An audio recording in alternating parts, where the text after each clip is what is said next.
السلام علیکم ورحمۃ اللہ وبرکاتہ۔ اسلامک کارنر کے پیارے دوستوں، ہم آپ کو اپنے چینل میں خوش آمدید کہتے ہیں اور امید کرتے ہیں کہ آپ سب خیریت سے ہوں گے۔ دوستوں، آج کی اس ویڈیو میں ہم آپ کے سامنے ایک ایسی سرگزشت بیان کریں گے کہ جس کو سن کر آپ کا ایمان تازہ ہو جائے گا۔ آپ کو اس بات کا اندازہ ہو جائے گا کہ زنا جیسی لعنت بڑے بڑے معاشروں کو تباہ کر دیتی ہے۔ اس کی نحوست کا اثر حضرت موسیٰ علیہ السلام کے اس لشکر پر بھی پڑا جو بہت بڑا لشکر تھا، اور وہ ایک قوم جبار ان کے اوپر جہاد کرنے کے لیے نکلا تھا۔ اس لشکر کو اس سناکار کی وجہ سے ناکامی کا سامنا کرنا پڑا۔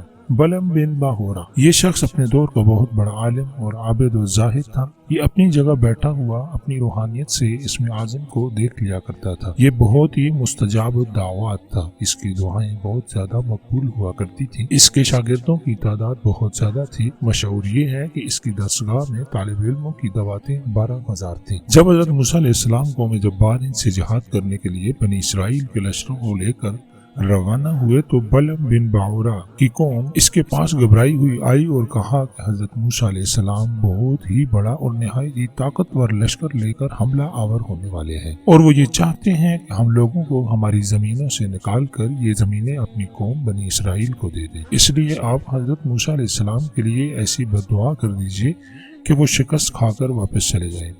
آپ چونکہ مستجاب الدعوات ہیں، اس لیے آپ کی دعا ضرور قبول ہوگی۔ یہ سن کر بلعم بن باورا کانپ اور کہنے لگا کہ تم لوگوں کا برا ہو، خدا کی پناہ، حضرت موسیٰ علیہ السلام اللہ عز و جل کے رسول ہیں اور ان کے لشکر میں مومنوں اور فرشتوں کی جماعت ہے۔ ان پر بھلا میں کیسے کس طرح بددعا کر سکتا ہوں؟ لیکن اس کی قوم نے رو رو کر گڑگڑا کر اصرار کیا۔ اس کے بعد یہ کہہ دیا اس نے کہ میں استخارہ کر لینے کے بعد اگر مجھے اجازت مل جاتی ہے تو میں بددعا کر دوں گا، مگر استخارہ کے بعد اس کو بددعا کی اجازت نہیں ملی۔ اس کے بعد اس کی قوم نے بہت زیادہ تحائف اور بہت زیادہ زیورات اور مال و دولت لے کر اس کی خدمت میں حاضر ہوئے، اور وہ سارے تحائف اس کی خدمت میں پیش کر دیے تو وہ بلعم بن باورا لالچ میں بھوکا اور اندھا ہو گیا۔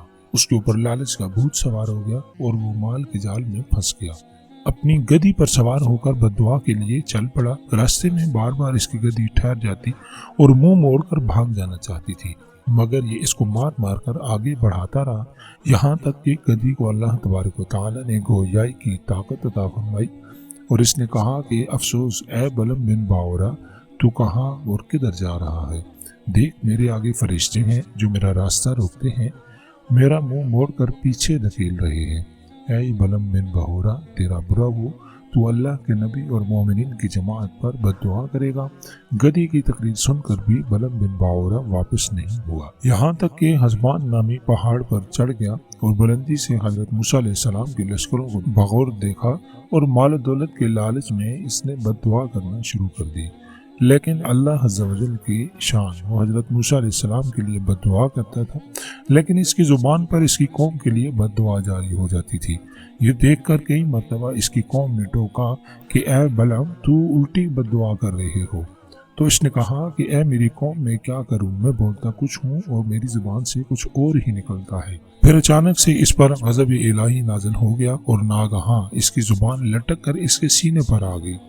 اس وقت بلعم بن باورا نے اپنی قوم سے رو کر کہا اور افسوس کیا کہ ہائے افسوس، میری دنیا اور آخرت دونوں برباد ہو گئی، میرا ایمان جاتا رہا اور میں قہر اور غضب میں گرفتار ہو گیا۔ اب میری کوئی دعا قبول نہیں ہو سکتی، مگر میں تم لوگوں کو مکر کی ایک ایسی چال بتاتا ہوں کہ تم لوگ ایسا کرو تو شاید موسیٰ علیہ السلام کے لشکر کو شکست ہو جائے۔ تم لوگ ہزاروں خوبصورت لڑکیوں کو بہترین پوشاک اور زیورات پہنا کر بنی اسرائیل کے لشکر میں بھیج دو۔ اگر ان کا ایک آدمی بھی زنا کر لے گا تو پورے لشکر کو شکست ہو جائے گی۔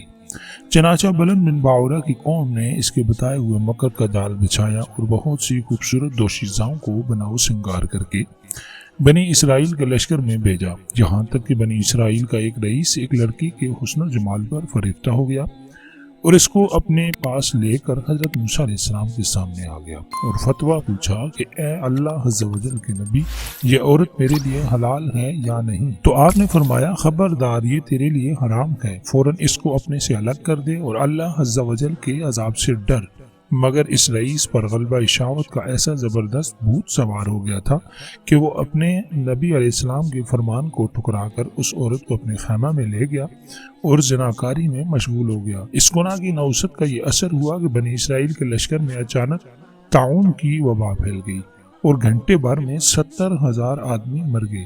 سارا لشکر تتر بتر ہو کر ناکام ہو کر نامراد واپس چلا آیا، جس کا حضرت موسیٰ علیہ السلام کے قلب مبارک پر بہت ہی گہرا صدمہ پڑا۔ تفسیر ساوی۔ دوستو، بلعم بن باورہ پہاڑ سے اتر کر مردود بارگاہ الہی ہو گیا۔ آخری دم تک اس کی زبان اس کے سینے پر لٹکتی رہی اور وہ بے ایمان ہو کر مر گیا۔ اس واقعہ کو قرآن کریم نے ان الفاظ میں بیان فرمایا ہے، جس کا ترجمہ یہ ہے: اور اے محبوب، انہیں اس کا احوال سناؤ جس نے اپنی آیتیں لی، وہ ان سے صاف صاف نکل گیا تو شیطان اس کے پیچھے لگا تو گمراہوں میں ہو گیا، اور ہم چاہتے تو آیتوں کے سبب اسے اٹھا لیتے، مگر وہ تو زمین پکڑ گیا اور اپنی خواہش کا تابع ہو گیا، تو اس کا حال کتے کی طرح ہے۔ تو اس پر حملہ کرے تو زبان نکالے اور چھوڑ دے تو زبان نکالے۔ یہ حال ہے ان کا جنہوں نے ہماری آیتیں جھٹلائیں، تو تم نصیحت سناؤ کہیں وہ دھیان کریں۔ روایت یہ ہے کہ بعض انبیاء کرام نے خدا تعالی سے دریافت کیا کہ تو نے بلعم بن باورہ کو اتنی نعمتیں عطا فرما کر پھر اس کو کیوں اس قدر ذلت میں گرا دیا؟ تو اللہ تبارک و تعالی نے فرمایا کہ اس نے میری نعمتوں کا کبھی شکر ادا نہیں کیا۔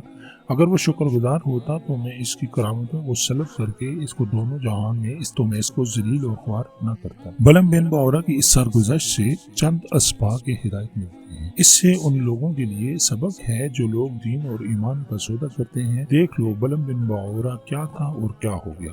یہ کیوں ہوا؟ اس لیے اور صرف اس لیے کہ مال و دولت کی لالچ میں گرفتار ہو گیا اور دانستہ اللہ عز و جل کے نبی پر بد دعا کرنے کے لیے تیار ہو گیا، تو اس کا یہ وبال پڑا کہ دنیا اور آخرت میں ملعون ہو کر اس طرح مردود ہو گیا۔ عمر بھر کتے کی طرح لٹکتی ہوئی زبان لے کر پھرا اور آخرت میں جہنم کی بھڑکتی اور شعلہ بار آگ کا ایندھن بن گیا۔ اس ثانیہ سے عام مسلمان بھی یہ سبق سیکھیں کہ حضرت موسیٰ علیہ السلام کا لشکر جس میں ملائکہ اور مومنین تھے، ظاہر ہے اس لشکر کے ناکام ہونے کا کوئی سوال ہی پیدا نہیں ہوتا تھا، کیونکہ یہ ایسا روحانی اور ملکوتی لشکر تھا اور ان کے گھوڑوں کی ٹاپ سے پہاڑ تک لرز جاتے تھے، مگر صرف ایک بد نصیب کے گناہ کے سبب ایسی نوست پھیل گئی کہ ملائکہ لشکر سے الگ ہو گئے اور طاعون کے عذاب نے پورے لشکر میں ایسی ابتری پھیلا دی کہ پورا لشکر بکھر گیا اور یہ فوج ظفر موج ناکام اور نامراد ہو کر پسپا ہو گئی۔ اس لیے مسلمانوں کو لازم ہے کہ اگر کفار کے مقابلہ میں آپ فتح یاب ہونا چاہتے ہیں تو ہر وقت گناہوں اور بدکاریوں کی نحوستوں سے بچتے رہیں، ورنہ فرشتوں کی مدد ختم ہو جائے گی اور مسلمانوں کا رعب کفار کے دلوں سے نکل جائے گا، اور مسلمانوں کو نہ صرف ناکامی کا منہ دیکھنا پڑے گا بلکہ ان کی عسکری طاقت ہی فنا ہو جائے گی اور پوری قوم صفحہ ہستی سے حرف غلط کی طرح مٹ جائے گی۔ یہ لمحہ فکریہ ہے۔ اللہ تبارک و تعالی سے دعا ہے اللہ تبارک و تعالی ہمیں زنا جیسی لعنت سے محفوظ رکھے اور ہماری پوری قوم کو زنا جیسی لعنت سے محفوظ رکھے۔ دوستوں، میں آپ سے گزارش کرتا ہوں کہ اگر ابھی تک آپ نے ہمارا چینل اسلامک کارنر سبسکرائب نہیں کیا ہے تو چینل کو ضرور سبسکرائب کر لیں اور بیل آئیکن کو بھی پریس کر لیں تاکہ ہماری آنے والی اچھی اسلامک ویڈیوز آپ تک پہنچتی رہیں۔ جزاک اللہ۔